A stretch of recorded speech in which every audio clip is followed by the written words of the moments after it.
Good morning mga karanso.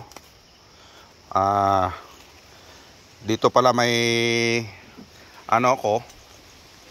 panibagong project na naman, which is ang pag-alaga ng coconut crabs or locally known as tatos.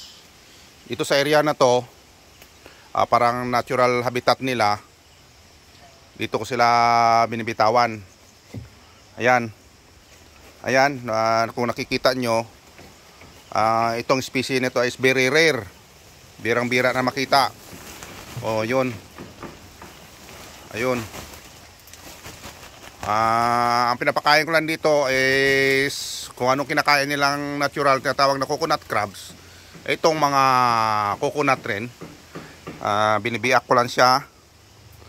Binibiak ko siya.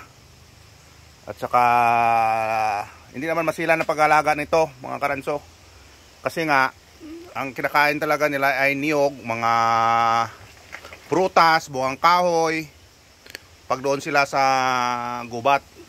So ang tirahan talaga nila ganito rin. So parang ginawa ko ang totoong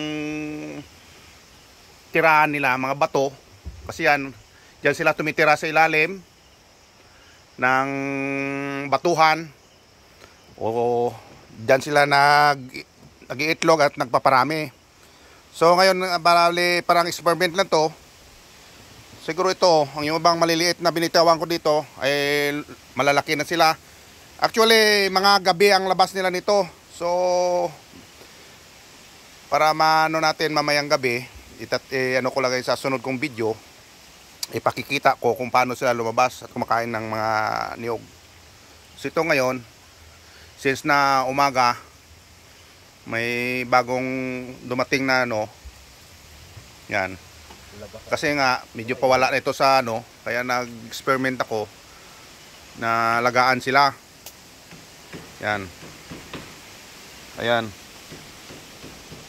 Ayan yung mga inuman nila. Ito kayo itong mga pagkain. Diyan sila umiinom ngayon. Ayun, kung nakikita nyo, nagtatago na sila sa mga ilalim. Yun. Ayun. Yun sila. So ito umakyat din sila to sa mga puno. Ito kasi mga tatos mahilig tong umakyat.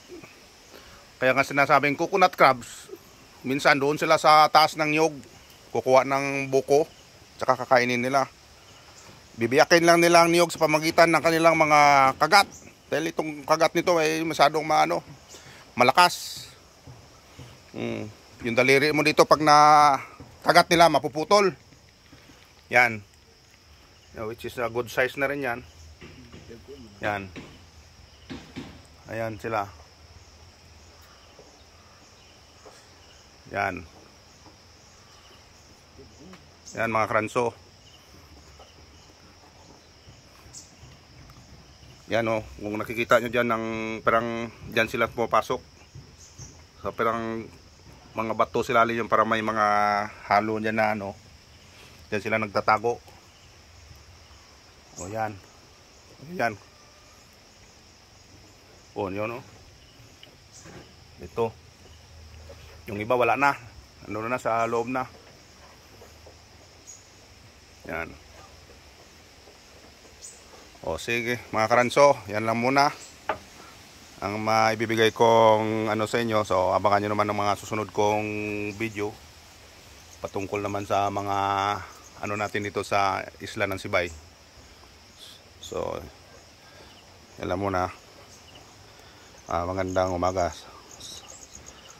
sa inyong lahat.